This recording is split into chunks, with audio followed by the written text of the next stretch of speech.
Okay, so you see it says recording? Yeah. Okay. I hear a sound. Do you hear a sound? Oh, it's a heating system. It's a heating which is on. Yeah, it's this vent. Yeah. Okay. Yeah.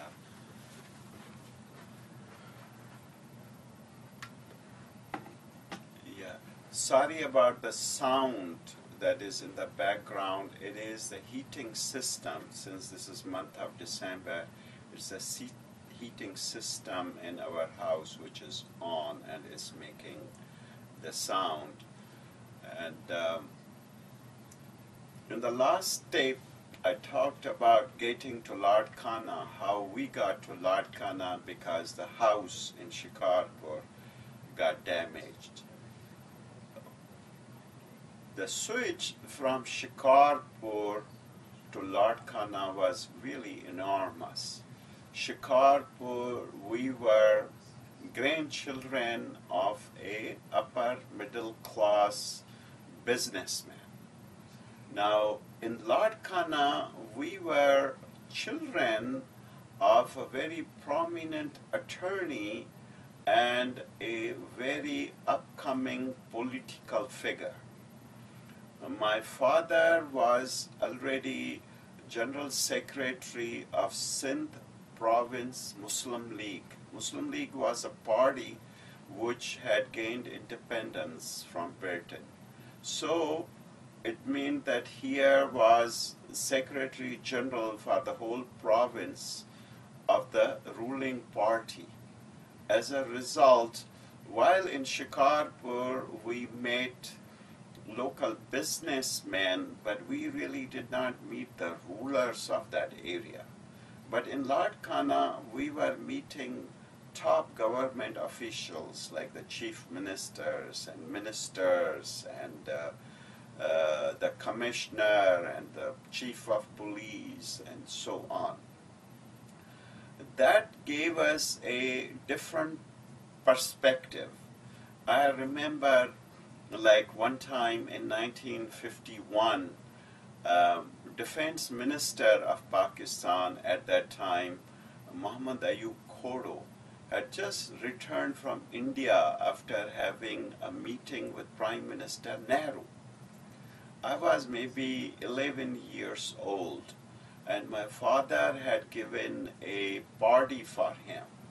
There were lots of sofas, and of course my father was sitting with the defense minister, and then he got up to go meet someone else and so on. So I saw an empty seat next to the defense minister of Pakistan, and I walked over and said hello. He looked at me. This was a very serious and stern type of fellow, Mr. Khodo, and I asked him, "Sir, I'm so glad that you went to India and met Nehru.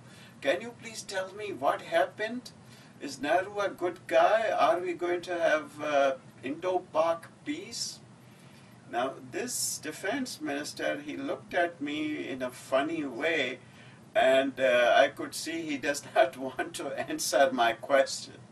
So his son was also in party, who was much older than me, a teenager. He pointed to his son, Pasha, and said, "Son, why don't you go sit with him?" So I sort of unceremoniously, I had to get up and go talk to his son.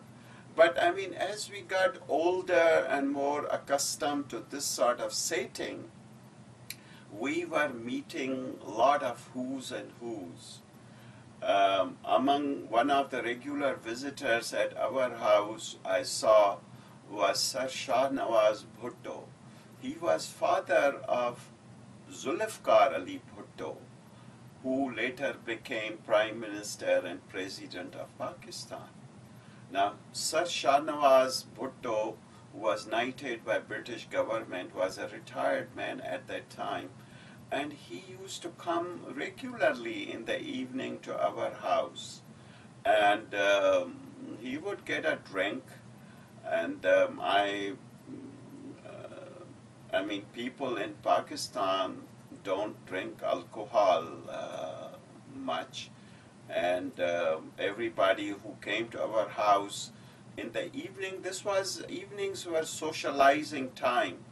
So people will get sharbat, which is like a, sweet drink like Coca-Cola or something. But if my memory serves me, Sir Shahnawaz used to have scotch and soda, and my father would give it to him, but in a metal glass, so nobody could see what was in it.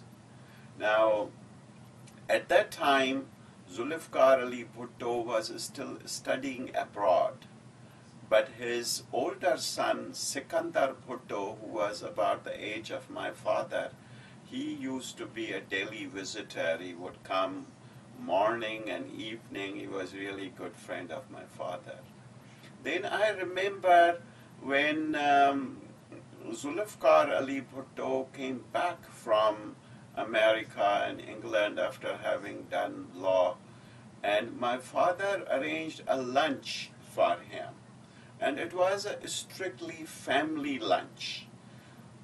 Sir Shahnawaz Bhutto brought his two sons, Sikandar Bhutto and Zulfikar Ali Bhutto, and my father has two older sons, Ghulam Ali and me, sitting on his both sides. Even though Ghulam Ali was like 13 and I was about 11, and of course all three Bhuttos were grown up. But also my father had invited my uncle Nizamuddin. So there were 7 of us sitting. And I remember that Sir Shahnawaz Bhutto took hand of Zulfikar Ali Bhutto and gave it in hands of my father. And he told his son Zulfikar Ali Bhutto that Abdul Fattah Memon is like your older brother and like your father, and you must respect him and you must learn from him. So, we made that kind of people. And also, of course, being attorney, my father handled all kind of cases, criminal cases, civil cases.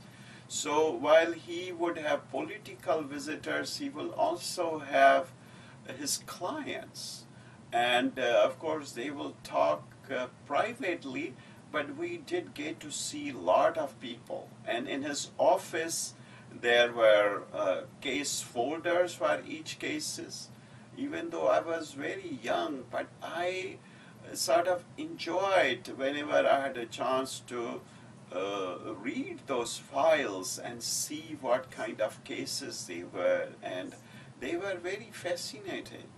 And in a way, I always thought that I will grow up to be my father. I will become an attorney like him, and I will also go in politics, and I will be in Larkana and Sindh and Pakistan. But of course, fate had something else, alhamdulillah, even better for me. So that is another part of the story. But we met all kinds of different people. I remember 1947, 48. Now this was before we had permanently moved to Larkana. But we used to, of course, come and visit Larkana. And I remember those times when refugees from India used to come. Now, being the sort of chief of the party, Secretary General of the Sindh Muslim League, which is like number 2 in the province, so all the evacuee property, which means property of all those people, principally Hindus, who had left Larkana and had gone away, migrated to India, keys of their houses, their shops, and so on used to be with my father. And then we would go to railway station because refugees will come by train, and we will take garlands. We will go to the railway station when a refugee family will come. We will put garlands in their necks. We will bring them with respect to our house. There used to be constantly, I remember, huge pots of milk will be there and some food will be there, and they will get food and milk.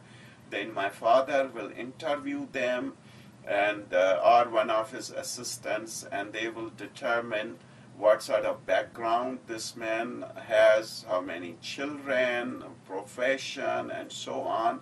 And based on that, my father will simply hand them over key of a particular house or key of a shop or possession of certain lands, and they will go and just settle down. Of course, it took few years to get them legal possession of those things. But this is how, right, in our own house, this is how hundreds, if not thousands, of refugee families were settled in Larkana district. Those were very significant times, especially when we judge this in context of what happened few years later, when the rivalry is between the refugee families and the local Sindhis have started to happen, which continue to this day. And unfortunately, there is feeling that the refugees did not get their due share, whereas certainly from my family, I saw that these people had the best of honorable reception and very easy transition. They got off the trains, they got homes, they got shops, they got property, and they got social acceptance, which is based on really tradition of our Prophet, that when Prophet had moved from Mecca to Medina, the local people of Medina had given utmost respect to these muhajirs, which literally means refugees. So that was very interesting. Another very significant memory of mine in Larkana is my schooling, especially the high school. In our days, there were 4 years of elementary school and then 7 years of high school. And maybe this will be next time I will talk about my education. Thank you. Yes, son, it's 12 minutes, so you there? Yeah, I'm here. So go ahead and stop it. So stop was here.